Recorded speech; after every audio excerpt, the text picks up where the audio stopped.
वंदे महापुरुष ते चरणारविंदम।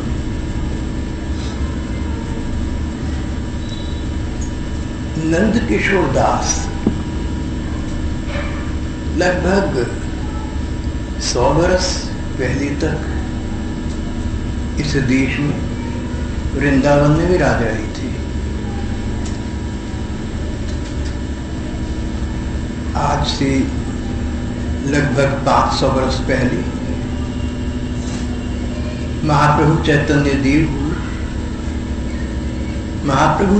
देव के विषय में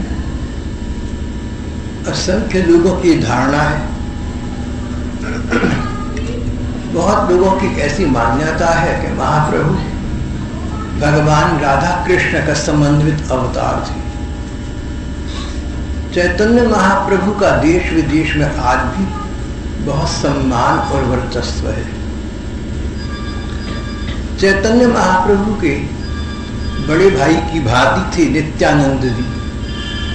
बहुत से लोग चैतन्य महाप्रभु को भगवान कृष्ण मानते तो नित्यानंद जी को बलराम जी के रूप में देखते थे। नित्यानंद जी ने गृहस्थ में पदार्पण किया और उनके वंश की 7वीं पीढ़ी में नंद किशोर जन्मे थे। परिणाम यह हुआ कि नंद किशोर भक्त हृदय थे, साधक थे, भगवान को पाने का मार्ग जानना चाहते थे, लेकिन कहीं किसी एक ने भी इनको उपदेश या दिशा दर्शन प्रदान नहीं करना चाहा। बंगाल में थे, बंगाल में बड़े बड़े संत महात्मा थे। इन्होंने सभी के चरणों में जाकर निवेदन किया, विनती की, लेकिन सबका कहना यह था कि भाई तुम स्वयं नित्यानंद जी के वंश में हुए हो, हमारे लिए तो तुम नित्यानंद जी की भांति पूजनीय हो, भला हम तुम्हें अपने शिष्य के रूप में स्थापित कैसे कर सकते हैं। सिद्धांत अपने स्थान पर बड़ा उचित ठहरता है। नित्यानंद जी महाराज हमारे पूज्य गुरु स्वरूप थे, तो उनके वंश में होने वाले सभी लोग हमारी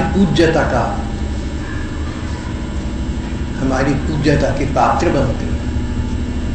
एक बार महाप्रभु चैतन्य देव अपनी तीर्थ यात्रा के दौरान एक गांव से गुजर रही थी। वहां की मिट्टी को उन्होंने हाथ में लेकर मस्तक पर लगाया। पूछने पर कहने लगे कि मेरे गुरुदेव इस गांव के थे, उनके चरण इस रज पर पड़े होंगे, इस गांव का कुत्ता भी मेरे लिए पूजनीय है। हमारी भारतीय परंपरा यही है।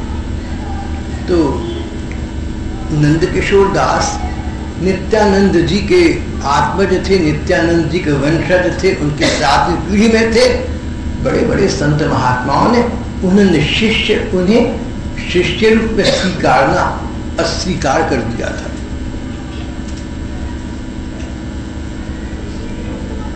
सबका कहना यह था कि तुम्हारा संबंध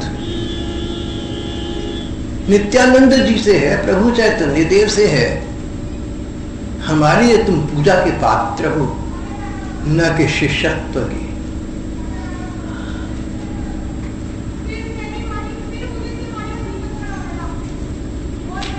सिद्धांत अपने स्थान पर समीचीन उचित था, पर नंद किशोर दास को अपना ये सम्मान बड़ा महंगा पड़ा। वो चाहते थे भगवान कृष्ण के प्रति इसी जन्म में ऐसा अनुराग, ऐसी प्रीति, ऐसी भावना कि इस जन्म के रहते रहते ब्रजेश नंदन श्री कृष्ण, नंद किशोर श्री कृष्ण इनको साक्षात दर्शन प्रदान कम से कम करें। भगवत प्राप्ति के लिए, कृष्ण प्रेम प्राप्ति के लिए तो और भी किसी न किसी प्रकार के दिशा दर्शन की आवश्यकता तो पड़ती है। नंद किशोर अपने भाग्य को रोने लगी।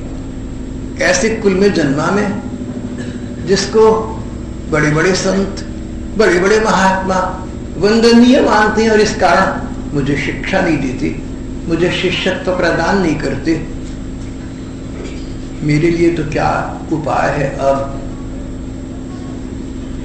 बहुत विचार करके नंदकिशोर दास चुपचाप घर छोड़कर बंगाल से, बांकुड़ा से वृंदावन आ गए। वृंदावन में एक सुप्रसिद्ध विद्वान, परम भक्त और उच्च कोटि के बुद्धिजीवी, एक उच्च कोटि के महात्मा निवास कर रहे थे। वैष्णव समाज के मुकुटमणि विश्वनाथ चक्रवर्ती जी महाराज। विश्वनाथ चक्रवर्ती का नाम लेकर हमारी जिह्वा पवित्र हो जाती है, उनका नाम श्रवण कर हमारे कान पवित्र हो जाते हैं। तो प्रभु विश्वनाथ चक्रवर्ती जी महाराज उन दिनों वृंदावन विराज रहे थे। संत समाज के मुकुटमणि थे, वैष्णव समाज के परमाराध्य थे। नंदकिशोर दास को विश्वनाथ चक्रवर्ती के विषय में पता चला, उनके चरणों की शरण ली, उनसे जाकर मिली, उनको अपने वंश का परिचय प्रदान नहीं किया। जानते थे कि मैं कहूंगा कि मैं नित्यानंद जी महाराज के वंश से हूं, तो विश्वनाथ चक्रवर्ती तो चैतन्य महाप्रभु को स्वयं भगवान मानते थे। भला ये उनके एक वंशज को शिष्यत्व कैसे प्रदान करते हैं? यहाँ प्रसंगवश एक बात विचार में आ रही है। अभी कुछ वर्ष पहले मैं वृंदावन था, तो कुछ विरक्त संत बहिनी एक बहन को लेकर मेरे पास आई और उनका बड़ा अच्छा परिचय दिया एक साधिका के रूप में। उनसे परिचय प्राप्त करके मुझे अच्छा लगा। भगवत पथ पर संलग्न होने के लिए कोई भी व्यक्ति दृष्टि पथ में आए तो अच्छा लगता है। संसार से क्या लेना है हमने और आपने? सांसारिक वार्ताओं में समय नाश क्यों करना है? तो एक ऐसे साधिका जो वृंदावन के प्रति निष्ठावान हो, भगवत पथ की चर्चा करती हो, उनसे मिलकर अच्छा लगना स्वाभाविक था। तो वो मुझसे व्रजरस के रस मार्ग के विषय में कुछ जिज्ञासा करने लगी। तभी किसी बहन ने कहा कि भाई साहब, आप जानती हैं कि सुप्रसिद्ध इस युग के संत भाई जी श्री हनुमान प्रसाद जी पोदार जी महाराज के वंश से है। ये सुनते ही मैं एकदम सिकुड़ गया। मैंने कहा ये तो हमारे लिए पूजनीय है, इनके तो गांव का कुत्ता मेरे लिए वंदनीय, मैं इनको क्या समझा सकता हूँ? समझा तो मैं किसी को भी नहीं सकता हूँ, लेकिन चलो संकोच छोड़कर कई बार हम दूसरों को समझाने का काम कर लेते हैं। लेकिन वहां तो प्रश्न ही नहीं था। ये सुनकर उन्होंने अपना माथा ठोक लिया, कहने लगी मैं सबको समझाती हूँ कि कहीं नई जगह जाऊं तो कम से कम वहां तो मत बताओ कि मैं पोदार जी की घर से हूं। नंदकिशोर दास उन्होंने ये न बताया कि मैं नित्यानंद जी के वंश में हूं, और विश्वनाथ चक्रवर्ती जी महाराज ने देखा कि ये लड़का कृष्ण प्रेम की साधना की दृष्टि से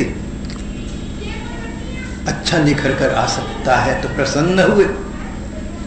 उन्होंने भजन की पद्धति इन्हें सिखाई, किस प्रकार के धर्म ग्रंथों का और प्रणय साहित्य का अध्ययन करना चाहिए ये बताया। भजन करने के मार्ग अनेक हैं। कोई एक मार्ग जो किसी व्यक्ति के अनुकूल हो, उसके लक्ष्य के अनुकूल हो, सो ही पता लगना उचित है। नहीं तो कहां कहां अटकोगे भटकोगे, इस अटकन भटकन में लगे रह जाओगे।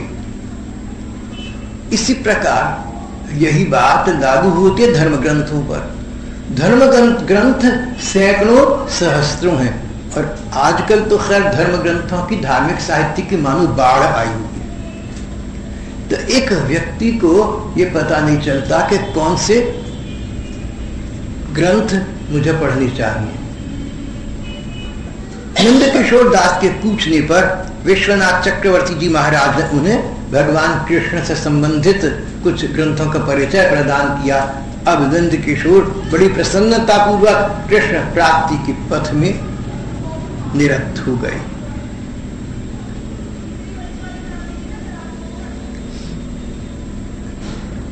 नंद किशोर की मां बंगाल में महादुखी थी। अरे मेरा लाडला लाल चला गया वृंदावन, मेरे कुल का तो दीपक मानो यहां से स्थानांतरित हो गया। मां को बड़ा कष्ट था। नंद किशोर जिस प्रकार नित्यानंद जी के वंशज थे, उनका आदर था, स्पष्टतः उनकी मां का आदर चैतन्य संप्रदाय में, वैष्णव मठों में कहीं अधिक था। नंद किशोर की मां बहुत दुखी थी।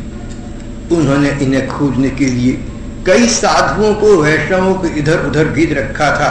खोजते अंततः ये लोग श्री विश्वनाथ चक्रवर्ती जी महाराज के पास पहुंचे और वहां पर नंद किशोर बरामद हो गए। ये वहां पर मिल गए।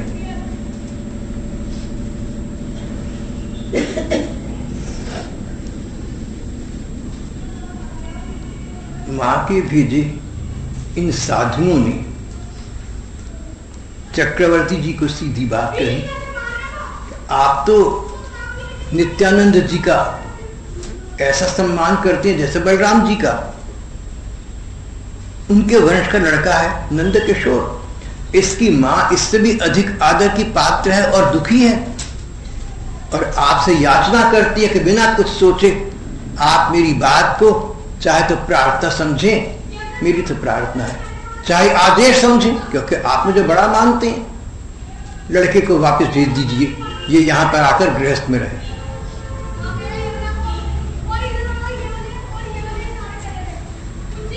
विश्वनाथ चक्रवर्ती मां की अवहेलना तो कर ही नहीं सकते थे। जो उच्च कोटि के प्राप्त संत हैं, इनको मानो किसी अतीन्द्रिय शक्ति से उस सब तत्व का बोध हो जाता है जो व्यक्ति को अपने को भी कई बार पता नहीं होता। संत जन किसी श्रद्धालु या शिष्य के अंतर मन में क्या है, हो सकता है हमें पता ना हो, लेकिन संत जन पता लगा लेते हैं। ऐसी दिव्य दृष्टि, ऐसी चिन्मय शक्ति उनको भगवान की ओर से मिली रहती है। यहीं पर गुरु शिष्य परंपरा का औचित्य स्थापित हो जाता है। हमें अपने को, अपने मन की कलुषितता का नहीं पता, हमें अपने अंतर मन के विचारों का, वृत्तियों का नहीं पता। हम तो ऊपर ऊपर के मन को जानते हैं, लेकिन अंतर्दृष्टि प्राप्त संतजन जो तो हमारे मन के अंतरतम की भाव भावना को समझते हैं। भगवत प्राप्ति में बाधक अगर कोई लौकिक विचार वृत्ति हैं तो उनका निर्वसन करना आवश्यक है भगवान को पाने के लिए, और उसके लिए इस प्रकार के दिव्य दृष्टा, अमृत दृष्टा संतों की दृष्टि की और दिशा दर्शन की अनिवार्यता है।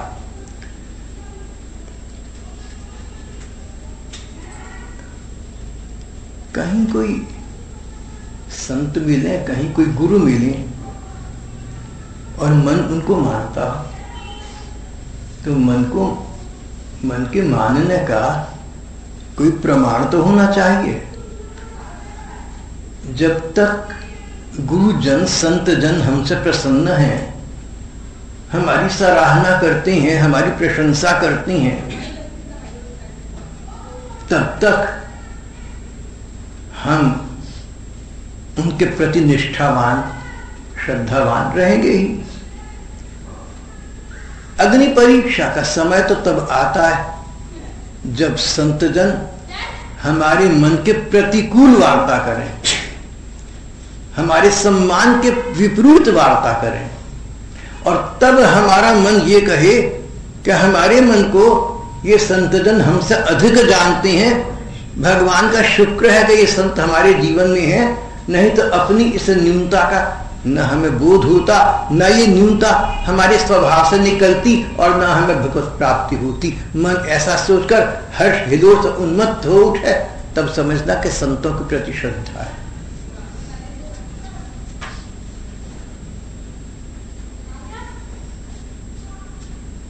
बड़ा कठिन है ये कर्म, इस प्रकार की भावना, इस प्रकार की निष्ठा, इस प्रकार की श्रद्धा, मस्तिष्क का समर्पण कर देना। अपना मस्तिष्क तो बहुत न्यून है, बहुत थोड़ा है, बहुत कम है। भगवान को पाने का मार्ग, उसके लिए जिस प्रकार का ज्ञान चाहिए, उस ज्ञान की दृष्टि से हम समझें कि हमारे मन मस्तिष्क तो बहुत छोटे हैं, संतजनों के बहुत बड़े हैं, और हम अपना मस्तक उनके चरणों में टिका दें, और उनके प्रतिकूल कहने पर हम उनके अनुकूल चलें, तो इसका नाम संत के प्रति श्रद्धा है। नंद किशोर दास की विश्वनाथ चक्रवर्ती जी के चरणों में इसी प्रकार की श्रद्धा थी, और विश्वनाथ चक्रवर्ती इस योग्य थे, इस श्रद्धा के उचित पात्र थे। वो किसी व्यक्ति के अंतरतम में झांक कर देख सकते थे, कोई तनिक सी विकृति हो, कोई पूर्व संस्कार अवशिष्ट हो, तो पता चल लगा लेते थे। वही हुआ, न जाने किस अतीन्द्रिय शक्ति से बोध हुआ चक्रवर्ती जी को। उन्हें लगा कि वर्तमान में शुद्ध विरक्ति मार्ग को ये बालक पूरा पूरा अपनाना पाएगा, और उधर मां का आदेश था, दुखी मां की याचना थी, प्रार्थना थी। तो चक्रवर्ती जी ने नंद किशोर से कहा, भैया देखो, मेरे विचार से तुम्हें घर वापस जाकर विवाह कराना चाहिए, गृहस्थ में पढ़ना चाहिए। नंद किशोर घर लौट आए। ठीक है, आपकी आज्ञा है, गुरुजी आज्ञा दे तो नरक में चले जाएंगे। वैसे गृहस्थ में नरक से कम तो नहीं होता, नरक में और गृहस्थ में एक ही अंतर है। नरक में ना कोई जाना चाहता है, ना ठहरना चाहता है। गृहस्थ को नरक जानते हुए लोग प्रवेश भी करना चाहते हैं, उस पर प्रसन्न भी रहते हैं। कहीं कहीं कोई अपवाद गृहस्थ भी होते हैं, कहीं कहीं ऐसे परिवार भी हैं जिन पर ये बात लागू नहीं होती। तो ये तो देखो, कई तो ऐसे गृहस्थ भक्त मिलेंगे जो वेदता से भी अधिक ऊंचे उठे। ये अपवाद है, ये नियम नहीं है। प्रायः सामान्यतः तो ऐसा नहीं होता, लेकिन गुरुदेव की आज्ञा थी। शिष्य नंद किशोर ने इसको अंगीकार किया, घर गए, विवाह हुआ, और एक पुत्र को इन्होंने जन्म दिया।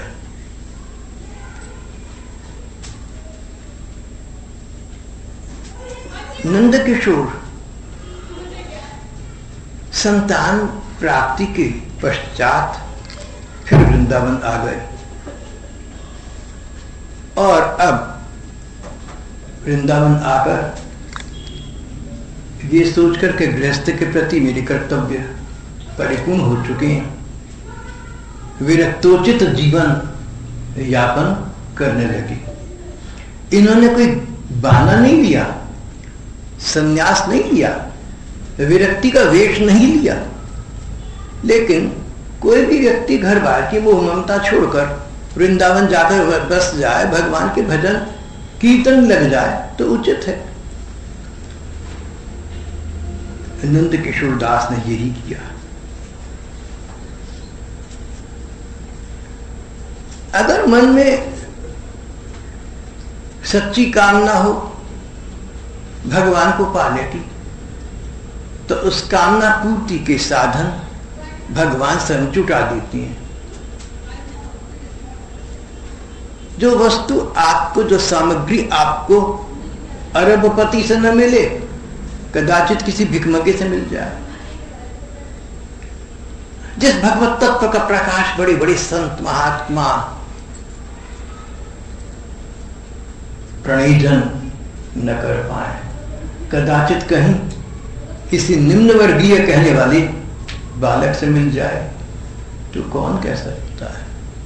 अगर भगवान ने आपको वस्तु प्रदान करनी है तो वो किसी राजा रईस के माध्यम से भी कर सकते हैं और किसी निर्धन रंक के माध्यम से भी कर सकते हैं, करवाने वाले तो वही है ना।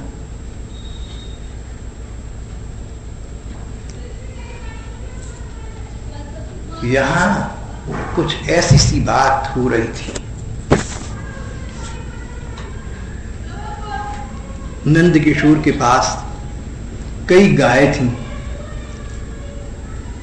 गायों की देखभाल के लिए इन्होंने एक ब्रजवासी अनपढ़ भोले से बालक को रख लिया था।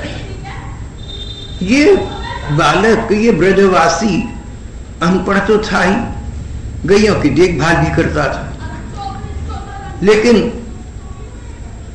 बहुत सीधा था, बहुत भोला था। छल कपट चतुराई का तो बस उसने मानो नाम भी न सुना था। उससे कोई हंसी मजाक में झूठ कह दे तो सच मानता था। कितना बड़ा झूठ बोल दो उसके सामने उसको सच मानेगा। भोला था, उसको शंका करना नहीं आता था, उसको संदेह करना नहीं आता था। बड़े अच्छे संस्कार लेकर आया था। हम लोग तो जीवन का न जाने कितना भाग व्यर्थ की शंका आशंका में ही लगा देते हैं। ये बालक इस प्रकार की आशंकाओं से मुक्त होकर संसार में आया था। लोग इसको भोंदू कहा करते थे, भोंदू, मूर्ख। ये तो है ही, संसार की दृष्टि में भोंदू पागल था। भोंदू की दृष्टि में संसार पागल, भोंदू मूर्ख, पगला कहीं का। वृंदावन के लोग, स्वयं नंद किशोर दास जी प्यार से इसे भोंदू कहा करते थे। भोंदू ने सुना कि यमुना नदी के उस पार भांडीर वन में, भांडीर वन नाम के जंगल में कृष्ण बलराम बाल बालों और गैयों के साथ नित्य प्रति आती जाती हैं। भोंदू सोचने लगा जैसे कोई व्यक्ति आता हो, जैसे कोई लड़का आता हो, ऐसे इसने सोचा कि वहां पर कृष्ण आते हैं तो उनकी तो बड़ी कथाएं हैं वृंदावन में, बहुत अच्छे हैं कृष्ण। वो भी गाय चराते हैं, मैं भी गाय चराता हूं, दोनों जैसे हैं। तो किसी दिन गैया चराते चराते कृष्ण इधर को आ गए और मुझे मिल गए तो हमारी मित्रता अक्षुण्ण अक्षय हो जाएगी। और इतना विश्वास, इतनी निष्ठा, इतनी श्रद्धा। एक दिन दोनों की भेंट सचमुच भांडीर वन में हो गई। भोंदू नंद किशोर प्रभु के साथ श्रृंगार वट पर रहता था, वृंदावन की मुख्य भूमि में रहता था। यमुना जी के उस पार भांडीर वन था, वहां दोनों की भेंट हुई और ये भेंट शीघ्र ही मित्रता में परिणत हो गई। अब तो भोंदू को अपने साथी, अपने ग्वाल बाल कृष्ण से मिलकर बहुत अच्छा लगता। ये घर से दाल बाटी आदि बना के ले जाता और उनको खिलाता। एक दिन श्रीपाद ने देखा, नंद किशोर जी ने देखा, भोंदू ये क्या ले जा रहा है? दाल बाटी के ताइए। दाल बाटी किसके लिए? नंदलाल के लिए, उनके साथी ग्वाल बालन के लिए। हम सब लोग मिलकर रोज दाल बाटी बनाते हैं। नंद किशोर जी सोच भी न पाए कि साक्षात परम ब्रह्म भगवान कृष्ण जो कभी अवतार लेकर आए थे, इसको सचमुच आज मिल रहे हैं। बोले नंदलाल? कौन से नंदलाल? अरे वही वंशी बजाने वाले, भांडीर वन में गैया चराने आते हैं ना। और ये कहकर नंद किशोर प्रभु के पूछने पर भोंदू ने भगवान कृष्ण के रूप का वर्णन किया, जिसको सुनकर नंद किशोर चकित रह गए। ये तो सचमुच श्री कृष्ण है। बोला बड़े मलूक हैं, सिर पे मोर मुकुट धारण करी हैं, कानन में कुंडल, गली में बनमाला धारण करें, पीले रंग को औरदा उड़े, बड़े मलूक लगे। श्रीपाद नंद किशोर दास आश्चर्यचकित नयनों से भौंदू की ओर देखते रह गए। उन्हें विश्वास नहीं हो रहा था कि साक्षात भगवान एक बार फिर प्रकट होकर भांडील बने लीला कर रही हैं, लेकिन उनके ये भी विश्वास न हो रहा था कि भौंदू कोई झूठ बोल सकता है। अपने को ऐसा बना लेना चाहिए, हम अपने चरित्र का ऐसा निर्माण करें कि कोई ये सोच न सके कि हम झूठ बोल सकते हैं। हमारा चरित्र ऐसा होना चाहिए, हमारा स्वभाव ऐसा होना चाहिए, हमारी वाणी व्यवहार, हमारी दृष्टि, हमारी मुख मुद्रा, हमारी अंतरात्मा, क्या कोई ये शक न कर सके कि हम झूठ बोल सकते हैं।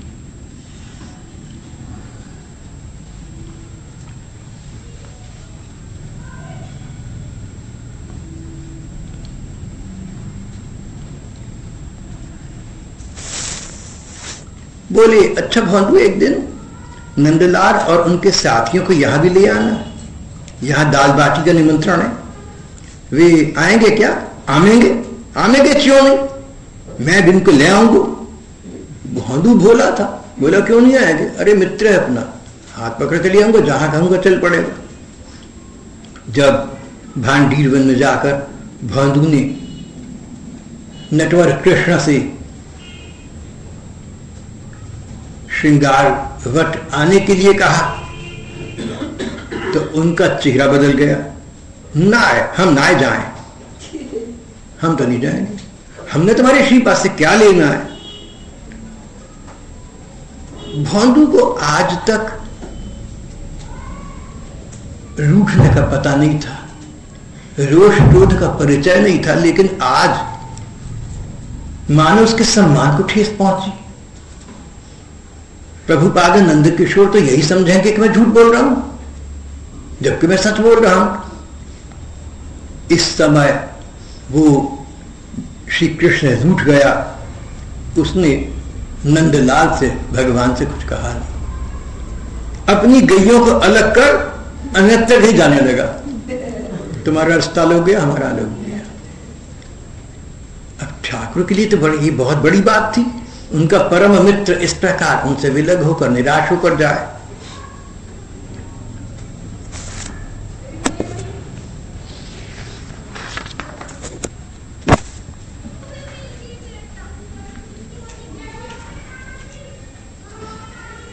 थोड़ी ही दूर जा पाया था कि नंदलाल श्री कृष्ण पुकारा, भौंदू, ओ भौंदू, नेक सुन जा।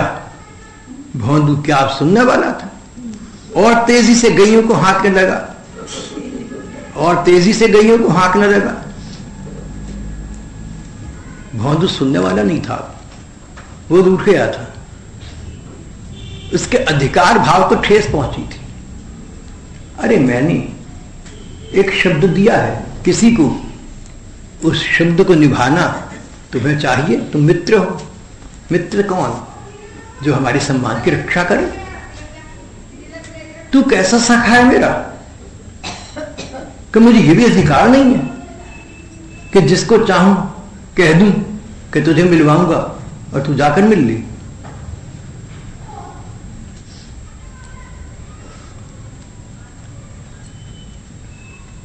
भगवान नंदलाल पुकार रहे थे भौंदू को, पर भौंदू सुन ना रहा था, सुनकर अनसुना हो रहा था। आज विचित्र दृश्य उपस्थित था। साक्षात परम ब्रह्म परमात्मा श्री कृष्ण एक अनपढ़ भोले निर्धन बालक भौंदू के पीछे भाग रहे हैं, उसको मनाने के लिए, उसको पटाने के लिए। और वो बालक भौंदू उन भगवान को अंगूठा दिखाकर भागा चला जा रहा है, यहां तक कि मुड़कर भी नहीं देखता। भौंदू को साक्षात सर्वात्मा भगवान की परवाह नहीं है, और भगवान को उसकी इतनी परवाह, उसके पीछे भागी जा रही है। अगर उस समय कोई देखता भगवान को कैसे चिंतित मुख मुद्रा से भागे जा रहे थे भौंदू के पीछे से मनाने के लिए, तो ऐसा लगता था जैसे इनकी उससे कोई गरज अटकी हो, जैसे इसके रूप जाने से भगवान का 14 भुवन का साम्राज्य हाथ से निकल रहा हो।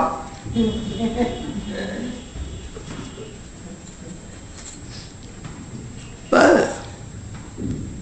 भगवान जिसके पीछे जाएं, जिसको पकड़ना चाहें, वो इससे मुक्त कैसे रह सकता है? ये वो बंधन है जो मुक्ति को मुक्ति प्रदान करता है, जो मोक्ष को मोक्ष प्रदान करता है। प्रीति का ये बंधन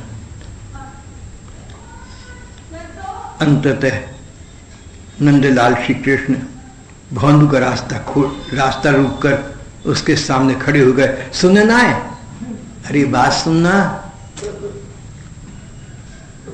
श्री कृष्ण के स्वर में पहली बार किसी ने विनम्रता और विनय का भाव देखा था। भैया बात सुनना तू मेरी, ये सुन तो दी ना 1 मिनट। मना रही थी, पटा रही थी, नम्र विनम्र हो रही थी। और भौंदू वो तो रूठा बैठा था। उसने अपने मित्र ठाकुर के नयनों में झांका। उसे लगा कि मेरे सखा कृष्ण के नयनों में सजलता है, जल भर आया है। तुरंत करुण हो गया, समर्पित हो गया। बोला, कहा गया? अच्छा बोल, क्या बात है? खड़ा हो गया। साक्षात विश्वात्मा भगवान से ये पूछा कि बोल क्या बात है। उन पर कृपा कर रहा था, नहीं तो तू बेचारा कहीं का नहीं रहेगा। भागवत में एक पंक्ति आती है ना, अवदत वदताम श्रेष्ठ वाचः पेशैर विमोहयन्। अवदत वदताम श्रेष्ठ। श्री कृष्ण के अनेक नाम हैं। एक नाम है कि श्री कृष्ण वाक्पटु हैं, बातें बनाने के बड़े धनी हैं, किसी को मनाना समझाना खूब जानती हैं। पहले मन की मर्जी करेंगे और दूसरा बुरा माने तो ऐसी बात कहेंगे कि दूसरे को भी ठीक कह रहा है। एक बार इस संबंध में एक उपकथा है।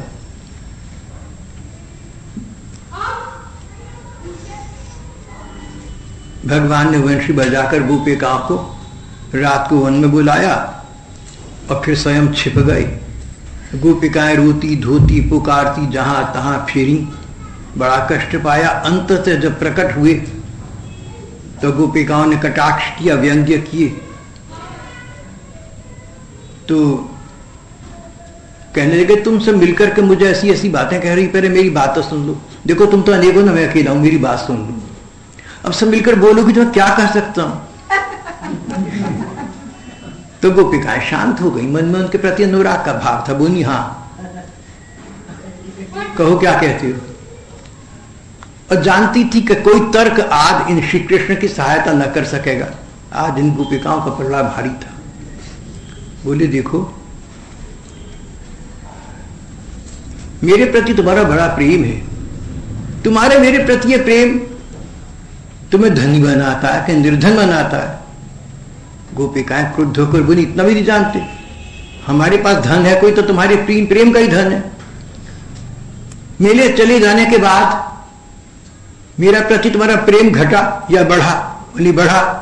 बोले, तुम्हारा प्रेम धन बढ़ाया तो अच्छा करा कि बुरा करा? गोपिकाएं अवाक निरुत्तर हो गई। हाँ ठीक है, तुमने हमारा धन बढ़ाया। यहां पर छलिया सखा कृष्ण कहने लगे कि बात सुन, मैंने ये थोड़ी कहा था कि तूने एक शब्द दिया है तो मैं तेरे श्रीपाद से मिलूंगा नहीं। मैंने तो ये कहा था कि श्रृंगारवट जहां तुम रहते मैं वहां नहीं जाऊंगा। फिर बड़ी अंतरंग स्वर में अति घनिष्ठ की भांति कहते, भौंतू तू बात समझा कर, तुझे पता है श्रृंगारवट ना राधा रानी का ठौर है। अब बड़े भैया बलराम जी वहां जाए अच्छा लगे, इतनी सखा सखियां जाए साथ में अच्छा लगेगा। सखा कैसे जाएंगे? अब तो ये है, देख हमारा जाना ठीक नहीं है, तू ये कर दे अपने श्रीपाद उनसे कहे वो यहां आ जाएं, बाटियां लेकर आ जाएं, हम उनकी बाटियों का भोग लगाएंगे, आरोगेंगे। भौंडू प्रसन्न हो गया। जाकर सरल भाव से श्रीपाद अपने स्वामी से कहा, नंद किशोर दास जी से कहा। नंद किशोर मन की अद्भुत विचित्र स्थिति में चले गए। भौंदू झूठ नहीं बोल सकता, तो क्या ब्रह्मा विष्णु महेश के सेव्य ठाकुर मुझे दर्शन देंगे, मेरे हाथ की बाटी खाएंगे? जिन श्री कृष्ण को पाने के लिए मैंने बड़े बड़े प्राप्त संतों की चरण शरण ग्रहण करनी चाहिए, पर कृष्ण तो क्या मिलते, संतों की चरण शरण भी न मिली। क्या आज वे शरणागत वत्सल, क्या आज वे प्रणत पाल कृष्ण इस बंधु के माध्यम से मुझे कृतार्थ करना चाह रहे हैं? चल भैया, बाटी लेकर पहुंचे।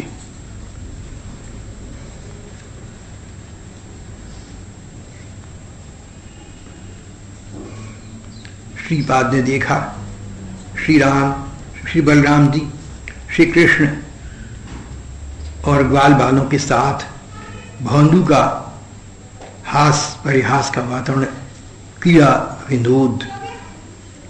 फिर ठाकुर ने स्वयं श्रीपाद के हाथों बनी बाटी लेकर आरोगी। श्रीपाद तो स्तंभित थे, स्तब्ध थे, उन्हें समझ नहीं आ रहा था कि मैं क्या देख रहा हूं। अपने दृष्टि पर मानो विश्वास न हो, परमानंद का साक्षात्कार कर रहे थे, स्वयं साक्षात भगवान सामने। बड़े बड़े संत महात्मा जिनका पथ न बता सके, वे ठाकुर आज मेरे नयनों का विषय एक भौंदू नाम के बालक के माध्यम से हैं। श्री कृष्ण का, ग्वाल बालों का, बाटी आलोकन का ये वन्य दृश्य कुछ क्षण स्पष्ट बना रहा और फिर अंततः अंतर्निहित हो गया। नंद किशोर संज्ञा शून्य होकर, मूर्छित होकर पृथ्वी पर गिर पड़ी। न जाने कितनी देर मूर्छावस्था में पड़े रहे। इसके बाद नंद किशोर प्रभुपाद का जीवन कैसा रहा, कैसे बदल गया, वो किस मनोदशा में रहे, कोई कह नहीं सकता। संसार की ओर से तो वे मानो समाप्त हो चुके थे। बाह्य जगत से, देह गेह से उनका नाता समाप्त हो गया था। वो किसी दूसरे लोक में, किसी अंतरलोक में रहने लगे। कहते हैं कि उन्होंने शरीर भी धारण किए, इसलिए रखा कि श्री कृष्ण ने उन्हें एक आदेश दिया था। उन्होंने कहा था, श्रीपाद घर जाओ, मेरी लीला स्थलियों का चिंतन और वर्णन करो। भगवान की जहां जहां लीलाएं हुई हैं उन स्थलियों का चिंतन करना, और प्रगाढ़ चिंतन से वो स्थलियां मन की आंखों के सामने सचमुच प्रकट हो जाती हैं। पहले चिंतन करना और फिर उन लीला स्थलियों का रसिक भक्तों के सामने वर्णन करना, जिससे कि वे लोग भी उस सुख को प्राप्त कर सके श्रीपाद जो तुम्हें आज मिल गया है। कहते हैं इस आदेश के पालन के रूप में ही बाद में श्रीपाद ने 2 ग्रंथ लिखे थे, वृंदावन लीलामृत और श्री रस कलिका नाम के ग्रंथ आज भी उपलब्ध हैं। पर ये सब तो करते रहे, उनका मन कहीं अन्यत्र विचरण करने लगा था। जगत से नाता समाप्त हो गया, अंतर्लोक में रहने लगे। और एक दिन तो सबके देखते देखते इस भौतिक कलेवर को त्याग कर उस अंतर्लोक में सदा सदा के लिए अंतर्निहित स्वयं हो गए। श्री कृष्ण गोविंद